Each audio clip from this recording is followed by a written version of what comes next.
Ladies and gentlemen, the story you are about to hear is true. Dragnet is brought to you by Chesterfield, made by Liggett & Myers, first major tobacco company to give you a complete line of quality cigarettes.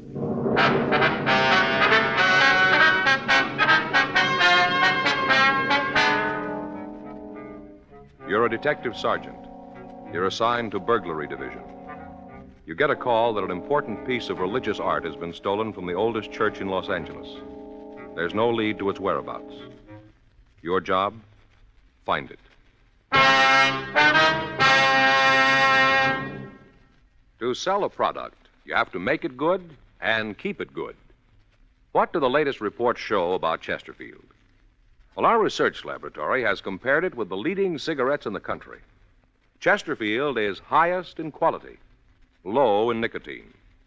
Another good reason why thousands of people are changing to Chesterfield every day.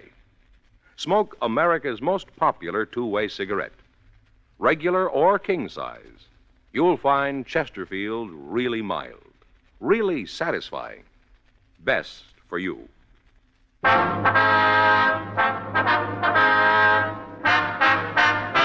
Dragnet, the documented drama of an actual crime. For the next 30 minutes, in cooperation with the Los Angeles Police Department, you will travel step by step on the side of the law through an actual case from official police files. From beginning to end, from crime to punishment, Dragnet is the story of your police force in action. It was Wednesday, December 24th. It was cold in Los Angeles. We were working the day watch out of burglary division. My partner's Frank Smith. The boss is Captain Bernard. My name's Friday.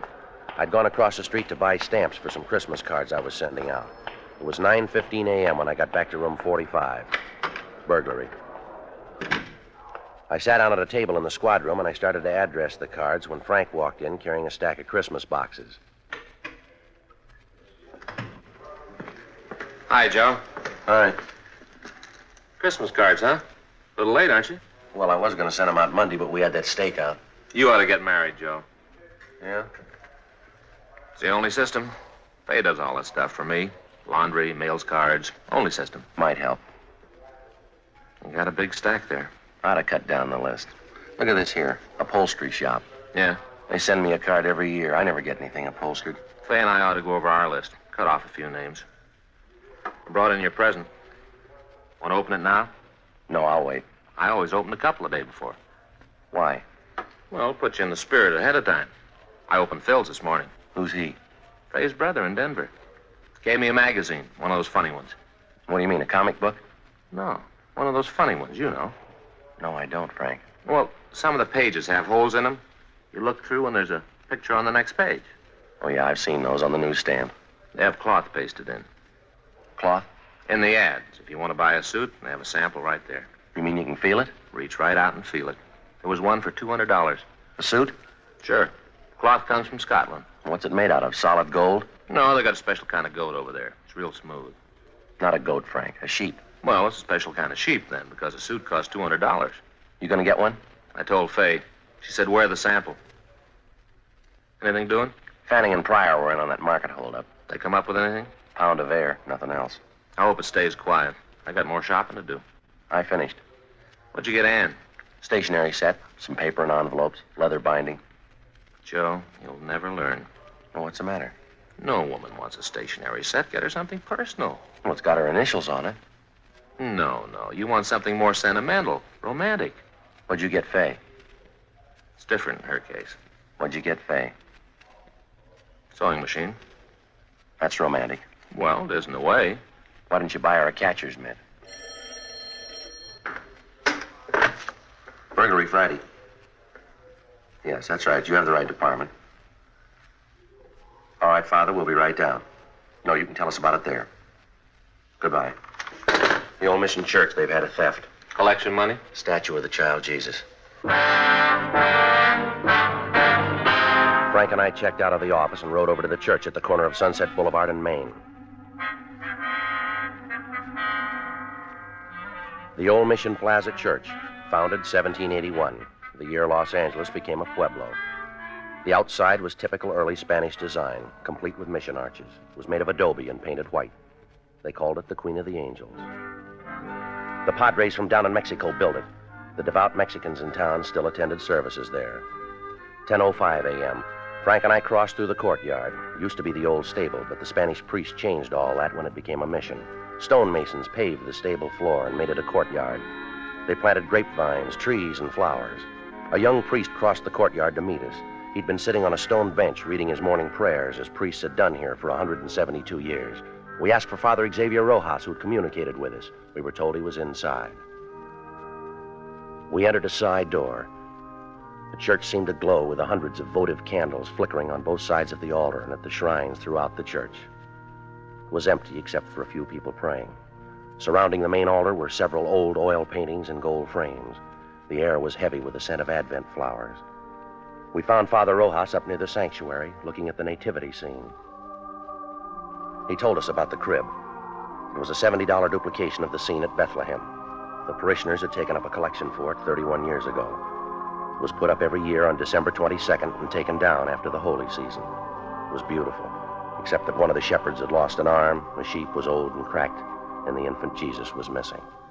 Father Rojas led us back into the sacristy.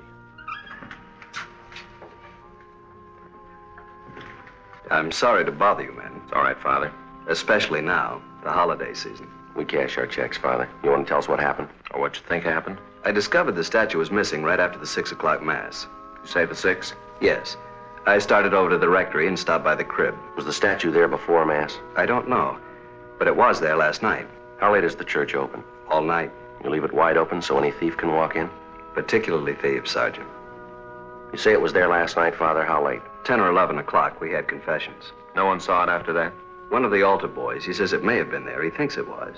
Did he see it? He's not sure. What's his name? Pardon me.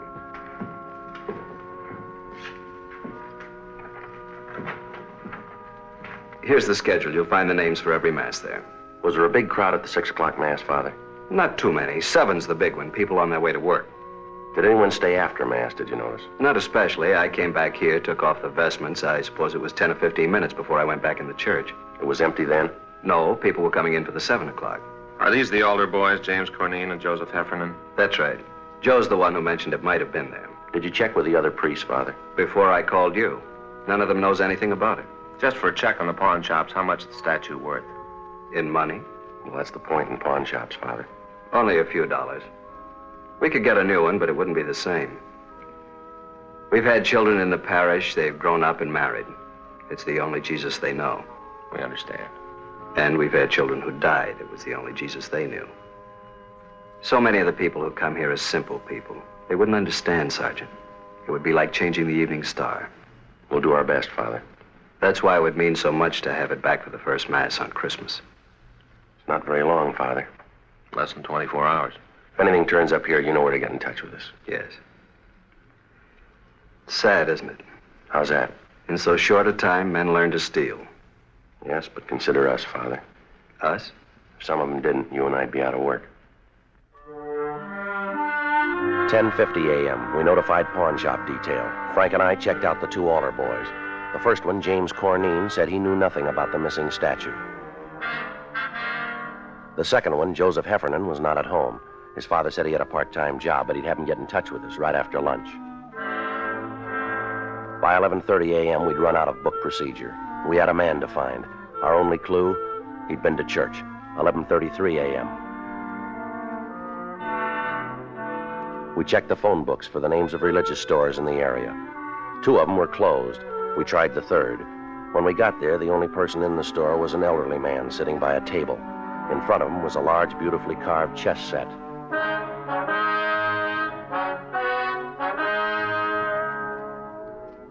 We're police officers. My name's Friday. This is my partner, Frank Smith. Great to see you. Caught me in the middle of a big chess match. Where's your partner? Up in San Jose. We've been playing for years. Same match?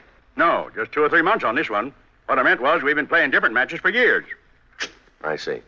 You know, we do it through the mail. I send him a move, he sends me one. Must keep you on your toes. Except during the holidays, the mail gets all fiddled up. That's no good. Guess not. Slows things down, that's no good. I like to catch him off guard. You Mr. Flavin? How do you know? We never met. Your name's on the window out front. Mr. Flavin, we checked the other 2 religious stores in this neighborhood. They're closed. This is the best one anyway. 50% European items. We're checking the stores around the Mission Church. For what? Statue of the Child Jesus. Do you have one we could look at? Sure. No, sir, a larger one. You don't want a larger one, unless it's for a church. That's where you want a larger one. Could we see it, please?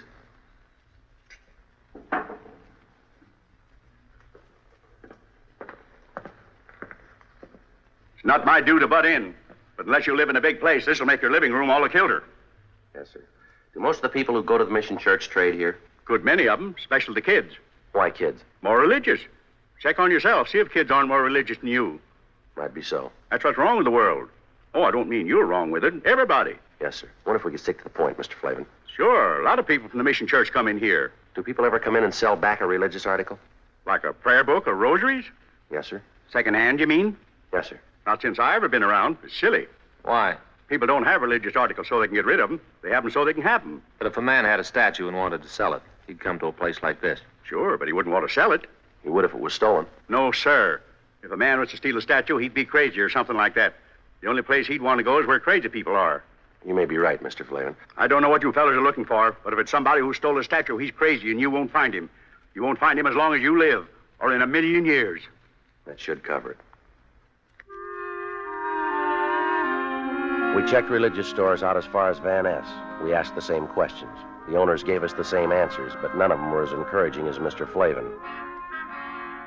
Frank and I had lunch and reported back to the office. It was 1:30 p.m. when we started into the squad room. The captain was just coming out. I just checked for you in the lunchroom. And we've been down on that theft at the Mission. Making some action on the Patterson case. They locate him? I think he's on the bus from Sacramento. Well, that means the Bakersfield police. We'll wait and see.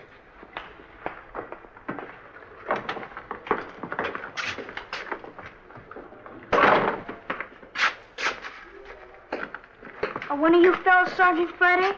He is. I'm Joe Heffernan. My father said you wanted to see me. Well, sit down, son. You didn't have to come in. A phone call would have worked. My father said to get on over. He says that any kid that uses phones is lazy. We want to ask you about this morning. You serve 6 o'clock mass? Yes, sir. I'm senior boy, so I get the 6th. You're a senior and you take the early trick? Yes, sir. That way, if you receive communion, you get to have breakfast sooner. Father Rojas says you think the statue was there before mass. I didn't look, but I have a feeling it was there. A feeling? You know, how you have a feeling about something, but you're not sure. Did you stay around long after mass? I put out the candles and hung up my surplice. How long would that take? About 5 minutes, maybe. Did any of the people at mass stay on? Some of 'em always do, especially ladies. Oh? Maybe they don't finish in time, or else they start new prayers. I don't know. So when you left, there were still some women there? No, sir. That was at first. After I went back to the sacristy, there was only this one man. What man? He comes at 6 o'clock all the time. Do you know his name? No, sir. But he works down in Olive, you know, paint shop, where they paint signs. Could you describe him? Sort of medium. He was wearing a suit that didn't match. Didn't match? You know, different pants than coat. How about his age?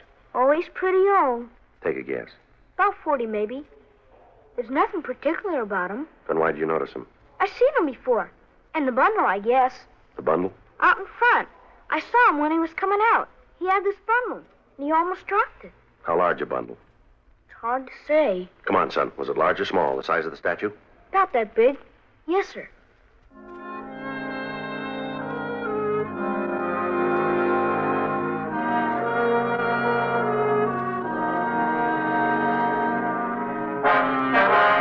We located the sign shop. The suspect didn't work there anymore, but we discovered his name was Claude Stroop. We found out where he lived. 2:25 p.m. We arrived there. It was a hotel for men, mostly old men, mostly down and outers. It was called the Golden Dream. Police officers. We're looking for Claude Stroop. Hope Claude didn't get in any trouble. So do we. Is he in? No. He's got room 307. You can check if you like. We'll take your word. Were you on this morning? Huh? You have the early shift. Well, we don't have shifts. My uncle owns the place. I'm the shift. Did Stroop spend last night here? Came in about 11. When did he leave this morning? Around 6, maybe before. Did he come back after? 8 o'clock or so. Then left. Supposed to be back at 10. And pulls this trick. What trick? Our program. He knows the other fellas need him. Program? You're here at the hotel. Every Christmas we have a program. Put up a tree and sing. They're mostly old fellas. Singing like that makes them remember back when they were kids. Then Jimmy Finn comes on. Jimmy Finn? He shares number 409. His family once had a lot of money, so he tells the fellas about it. Stories about Christmas. How they had this big log, and his grandfather used to start it up, and after dinner, everybody turned over his plate, and there underneath was a $20 gold piece. Brand new one. When Stroop came in this morning, did he have a bundle? I didn't see him come in. You said you saw him. I saw him go out after, but not come in. When was that? 8. If you want to look for a bundle, I could give you his key. We don't have a warrant. It's all right. I know about police. It's all right with me. It's not with us. I didn't mean that. I just meant it was all right with me. Good King Wenceslas looked out on the feast of Stephen. They were 3 old men. You couldn't tell how much better they would have been with Stroop singing the 4th part, but somehow you didn't care. This was Christmas at the Golden Dream, and it sounded fine. That night, though the frost was cruel, when the poor man came in sight, gathering winter fuel. This is the last rehearsal. They got most of the songs down pat. Sounds pretty good. Yeah, that's why it's a shame Claude isn't here. He's tenor, and they need him to make it sound just right. Does Stroop have a job? No, sir. He used to have jobs. Not much lately, though. Did he say where he was going? No, he should have. The fellas need him. When he comes in, will you call us? Sure, and not say anything to him. That's right. I hope it's nothing serious for Claude. Fella's troubles ought to be over. Troubles? Way back. It wouldn't count now. Tell us anyway. I don't know much about it. As much as you know. Now, come on. It was something back where he used to live. He robbed somebody or something. What else? That's all. It was a long time ago, way far back. But he forgot it all, the robbing and everything. No, not quite. He remembered it this morning. God rest ye merry gentlemen, let nothing you dismay. For Jesus Christ our Savior was born upon this day to save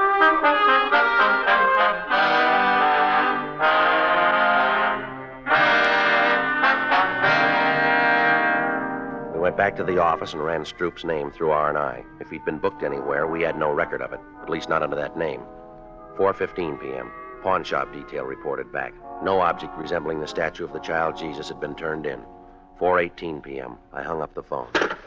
Patterson's on that Sacramento bus. I thought Bakersfield had it. They were supposed to confirm. They did. Hop over to the station. What about Fanning and Pryor? They're still out. Well, they'll be back soon. When's the bus arrive? 6 o'clock. There's plenty of time for them to make it. There's more time for you. We're still on that theft. Can it wait? No. What is it? $10, $15 statue? When's the price determine a case? I realize it's a church statue, but that doesn't give it priority. It's important to them, Captain. Joe and I promised to get it back. What do you got on it? Nothing much. And why are you so big-hearted? Burglary Friday. When? No. Don't say anything. No. Right. It's Claude Stroop. He just walked into the hotel. He's our suspect. Nobody's leaked to him? No. You'll keep. You can run him down tomorrow. It'll be too late then. They need it for the first mass in the morning, Skipper. It's kind of a big thing for them. I'm sorry. I can't juggle details around so you can get a statue back. If there's time later on, we'll do our best. Yes, sir. You better get over to the station. Yes, sir. Will you call Father Rojas over at the mission? Why? Tell him we're too busy to work on that statue. But we'll do it later. Tomorrow or when we get a chance. Why can't you call him? Well, we better get over to the station. If Patterson's on that bus, we don't want to miss him. All right, I'll call him. Friday. Yeah. I can send Fanning and Pryor over. You might as well stay on that other thing. Whatever you say, Captain.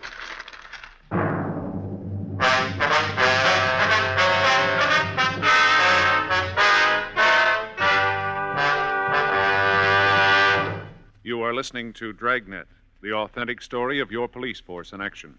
There are good reasons why thousands of people are changing to Chesterfield every day. Why Chesterfield is the largest selling two-way cigarette in America. Why Chesterfield is best for me and best for you. People these days want facts. When you want people to use your product, you have to tell them what effect it has on people who do use it regularly. That's why a doctor has examined for almost 2 years a large group of Chesterfield smokers. 45% of them have, on the average, been smoking Chesterfields for well over 10 years. What is the effect on these people from smoking Chesterfield? No adverse effects. To the nose, throat, and sinuses, says the doctor. Consider Chesterfield's record with these smokers, with millions of other smokers throughout America. Another good reason for you to change to Chesterfield. Regular or king size, Chesterfield is best for me, best for you. 4:43 p.m. We arrived at the Golden Dream Hotel. The desk clerk was right. Claude Stroop looked like a man who'd had his troubles at bargain rates. Your name, Claude Stroop? Yes, sir. Police officers. We'd like to talk to you. I didn't do anything against the law. Honest, I didn't do anything against it. You haven't been accused. Want to take you downtown? We'd like to talk to you. No, sir, I'm not going. I'm not going anywhere. I'm not going to talk to anybody. You're half wrong already.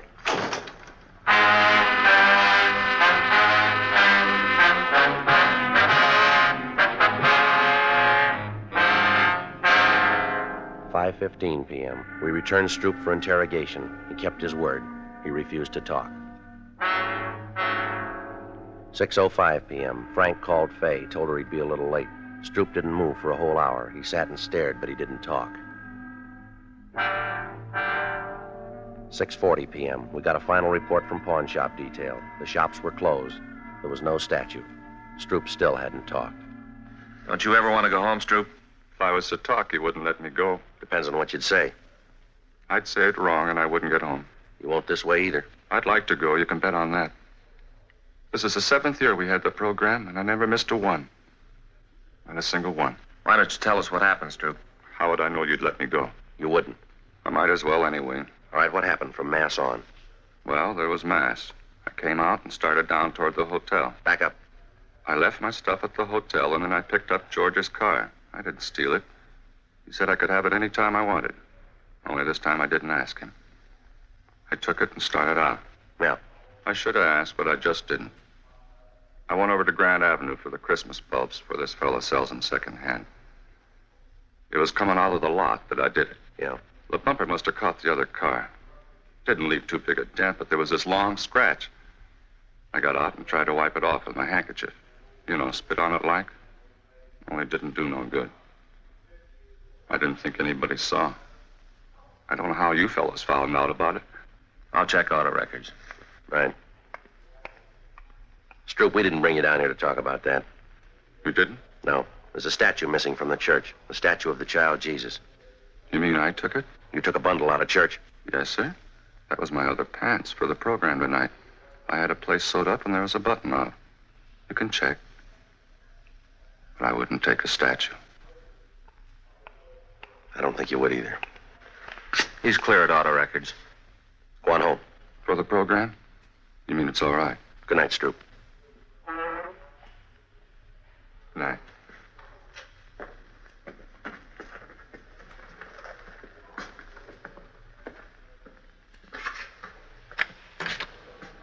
Merry Christmas.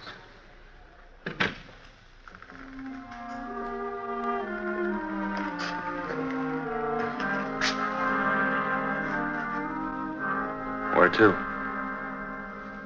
Well, I don't know. We could stay and work on it tonight. Wouldn't do any good. We won't find it. I don't think so. No use kidding the priest. Build his hopes up. Might as well go tell him now.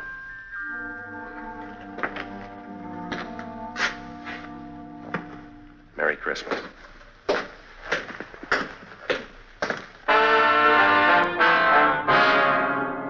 "7:27 p.m. We found Father Rojas.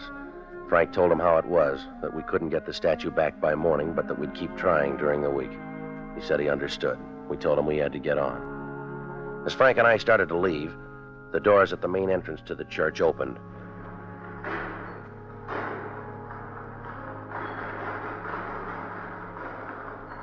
It was a good 200 feet away. It was hard to be sure, but it looked like a small boy drawing a bright red wagon behind him. When he got closer, you could see he was no bigger than a pint of milk. He was a luminous-eyed little Mexican boy with a face as young as yesterday. The priest seemed to know him. Paquito? In the back of the wagon was the missing statue of the child Jesus. He picked it up gently and walked up to the priest. Padre Rojas? He just stood there looking up at Father Rojas. It's Paco Mendoza, the boy from the parish. Ask him where he found it. ¿Dónde lo encontraste? No lo encontré, lo cogí esta mañana. He didn't find it, he took it. Why? ¿Por qué? Todos los años Paquito rezó por un camioncito rojo. Este año Paquito rezó al niño Jesús. Yo prometí al niño Jesús el primer viaje en mi camioncito. He says all through the years he's prayed for a red wagon. This year he prayed to the child Jesus. He promised that if he got the wagon, the child Jesus would have the first ride in it. ¿Vendrá el diablo para llevar a Paquito? He wants to know if the devil will come and take him to hell. That's your department, Father. No el diablo. Jesús ama a Paquito mucho. We crossed over to the sanctuary. With the help of Father Rojas, the young boy replaced the infant Jesus in its rightful place, the crib in the nativity scene. Frank and I could have been wrong, but the small plaster statues seemed to approve. Mary, Joseph, the wise men, Gaspar, Melchior, Balthazar, the old shepherd, the young shepherd, the peasant. They all seemed to approve.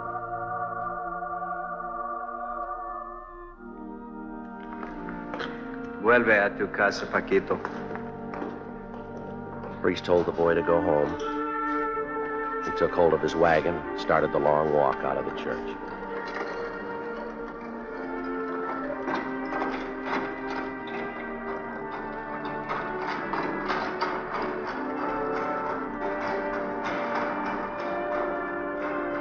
There wasn't much we could say. There wasn't much to say. We just stood there and watched him go. Halfway up, he turned to look back, and he went on out.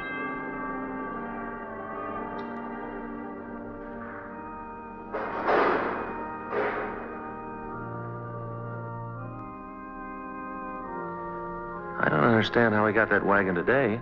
Don't kids wait for Santa Claus anymore? It isn't from Santa Claus. The firemen fix old toys and give them to new children. Paquito's family, they're poor.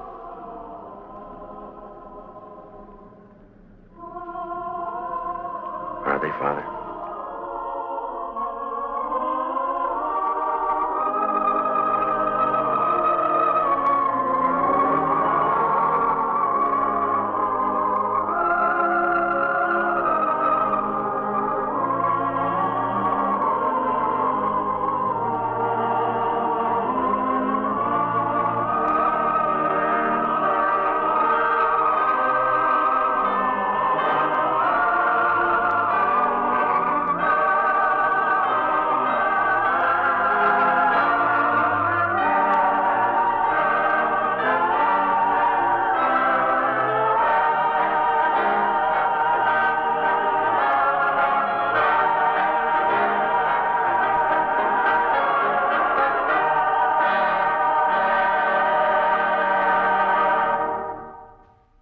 The story you have just heard is true.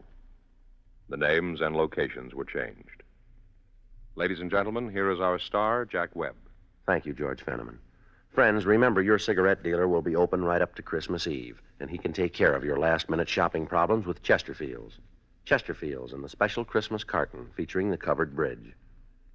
And now, on behalf of the makers of Chesterfield, Liggett and Myers Tobacco Company, there are over 6,000 wholesale distributors and 1,300,000 retail dealers, and of course all of us on Dragnet, we'd like to wish you a very Merry Christmas.